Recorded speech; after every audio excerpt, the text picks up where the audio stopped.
going on, everybody? This is your girl Lily. Topic for today, which I'm sure you guys have heard all over your news feeds, all over the news, all over the internet, all over papers, is about Sandra Bland. Now, in case you haven't known, which I know you sure have, this was an incident that happened a while ago due to a traffic stop going wrong. She was pulled over by officer, and the questioning has gotten her irritated, and she was taken upon her door out of her car and taken to jail, and days later found in her cell after committing suicide.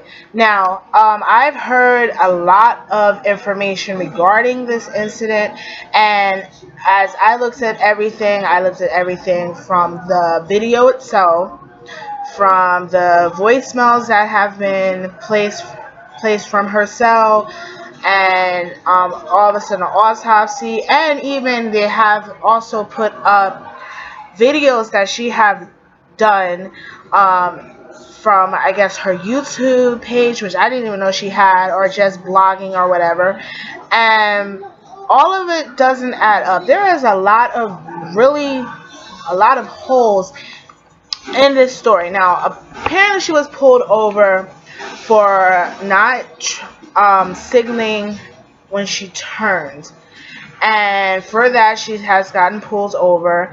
And from what I saw from the video is that she was asked to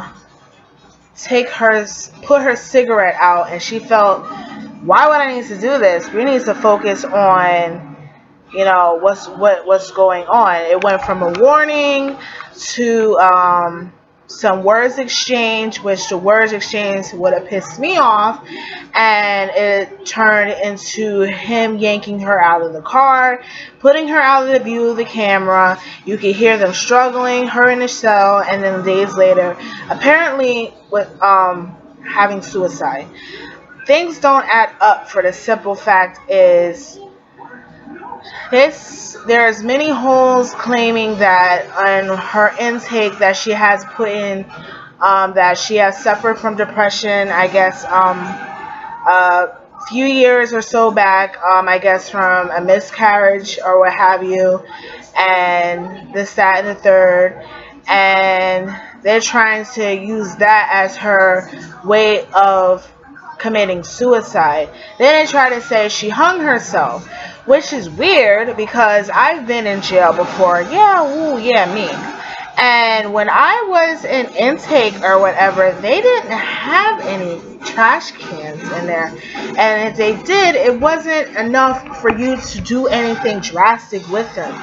Now, knowing I'm not like an expert or anything, but if you are a suicidal person, why would they put you in a place where there's ways for you to try to, commit suicide? Usually, if you're wearing extensions, they make you take it out. They make you take off your shoelaces. They make you take off any jewelry, necklaces, earrings, or what have you,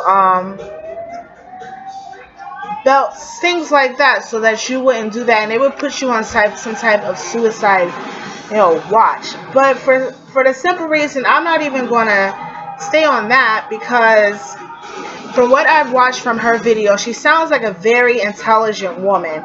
She had a lot to say about what's been going on. There has been a lot of issues involving police brutality and race-like wars going on. So that she was addressing, the issue about the race and everything like that, and expressing her views, in which she has some excellent points.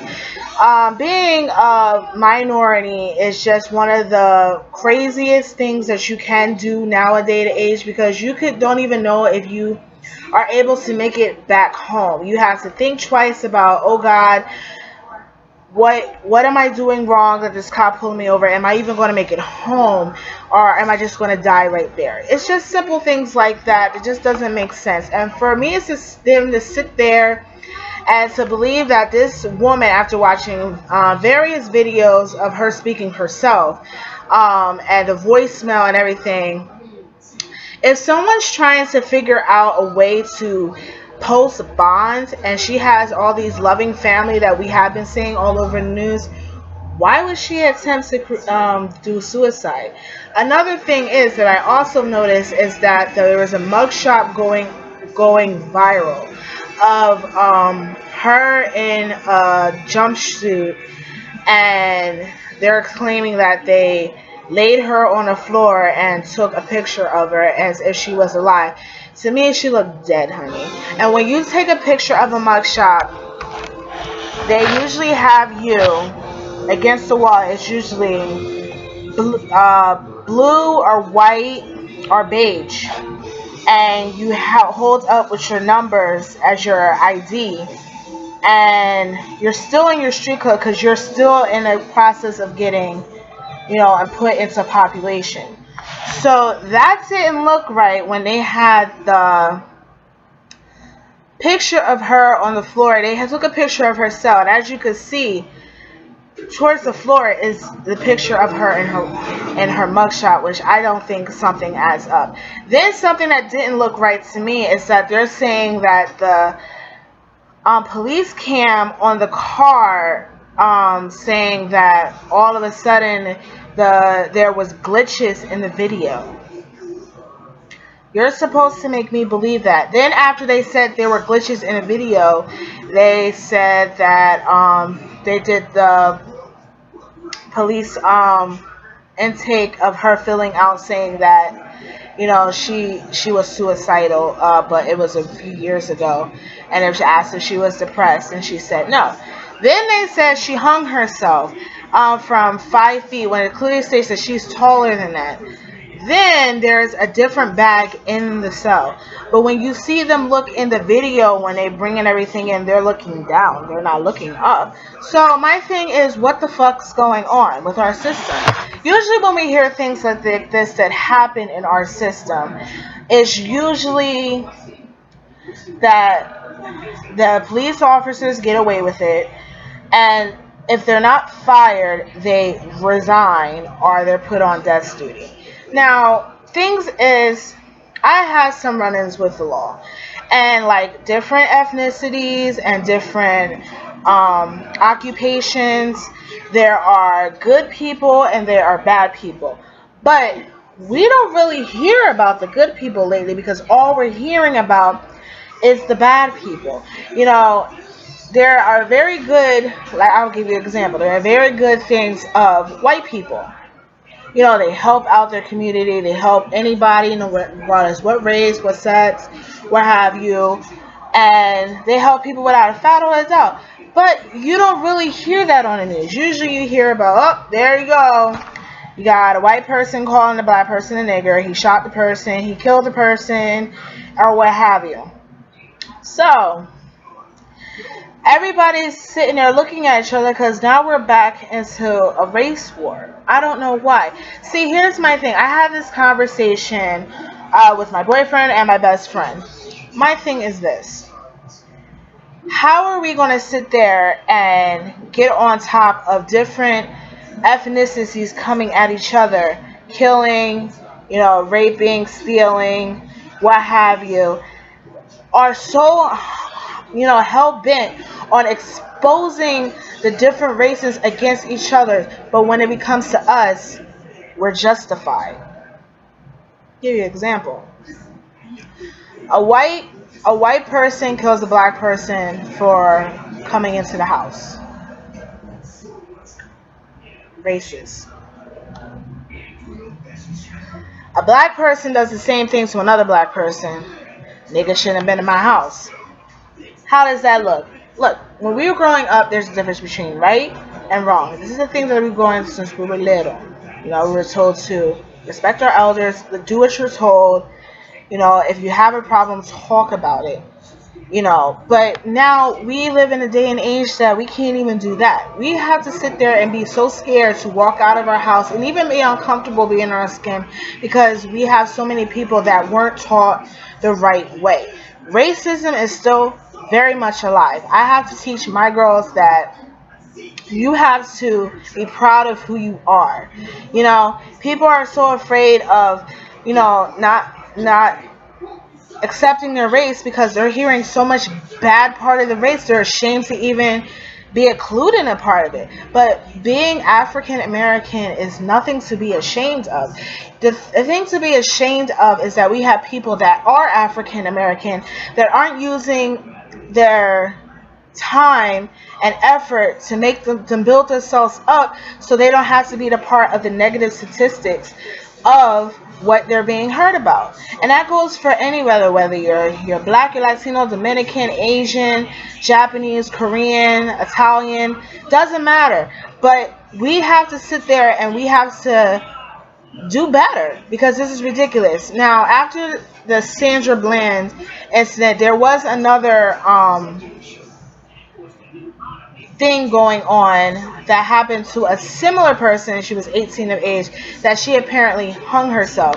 And Sandra Bland is not the only one that we're hearing about, because apparently there were 4 more people beside her that's going through the same thing. Now, how many times does this has to happen before anybody speaks up? Now, we have people sitting over there like all cops aren't bad, but if you are a good cop helping out a bad cop because you feel if you stick up for yourself that you're going to be ridiculed, then you're just as worse than the person, the bad cop that's over there pulling the trigger.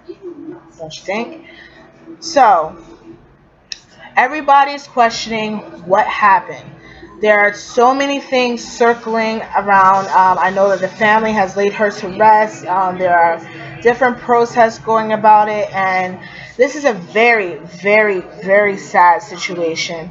And that shouldn't be going on because it's like you try to stick up for yourself, and especially if it's a person in uniform, you try to stick up for yourself, and you don't know if that's the wrong move to do, but you know it's the right move, but you sit there and you have these officers telling you it's the wrong move, and they're so damn gun happy, and their egos are bruised that they just sit there and do whatever they want. And I'm not even saying this just for the simple fact that it is black and white thing. It doesn't even matter. It's the fact that some of these officers are so gun happy and everything else, that how do you expect them to protect you if you look at them and you might think that that's the person that's going to put you on the ground. So I'm sorry to say this, but I am not convinced that things are going to get better. Why? Because it keeps happening. It keeps happening. It's an ongoing process. How do we know as I'm making this video this isn't happening to somebody else? We can't even depend on cops anymore to protect us because we're so worried about an event happening that we can go out and buy a gun and protect ourselves. But we're sitting there not utilizing the World Wide Web to sit there and figure out what our rights are and everything. We're so busy looking at all these other things that are steering away from what's really going on. Now, while Sandra Bland's going on, all of a sudden all this Meek Mill and Drake crap was going on. Who the fuck cares? They don't pay your bills. This is about your life. You could drive in the wrong neighborhood and you could die for defending yourself. This is what's going on in the world right now, last week, last month, last year, even before I was born. And I was born in 87. This is getting worse as time goes on. If this goes on now, what's going to happen when our kids are my age? And I'm 28. So what's going to happen when I'm 40? We don't know, because we're not using the information in front of us. Look at all this information. All of this information. You know how much internet has changed since I was a kid? Look at all this stuff we have in front of us that we can learn about our laws, about our air, where we're living at, about education. But we're not doing that. We're worrying about what the hell these celebrities are doing, or where we can buy a gun, or how many hits we can make from a twerking video. But as we're doing all this, people are dying for unnecessary shit. This is getting retarded. I cannot express how nervous I am walking out my house to even take my child to school. We have to worry about not only, about what the parents are teaching the kids. Now we're going to worry about the people that we think are protecting us, such as police officers, judges, lawyers, teachers, nurses, even our own family members. We always have to keep our eyes open. If you don't keep your eyes open, you might as well just go to sleep because you're lost your sleep. What's the point? But not to sit there and make a 40-minute video because, as you know, I can go on. I would like to take a moment to pray for the family of Sandra Bland. I am so sorry for your loss. It is very difficult to go in life knowing that you have someone that you cannot bring back. She was a fighter. From what I've read from her and listened from her in her own words was an inspiration, and I am proud that she is proud to be an African American woman. We should not be ashamed to be ourselves. We have overcame so much. We can overcome much more. And we need to do much more than hate against each other because as she called us in many of her videos, she called us kings and queens. And we are kings and queens. And my queen, may you rest in peace. And we will sit here and try to find you justice, honey. Even if we don't find you justice, honey, we know you were right. And nothing can hide the truth from God because God knows what's going on and karma will come their way. Rest in peace, honey. This is Limi, and I'm out. Nah, nah, nah, come on.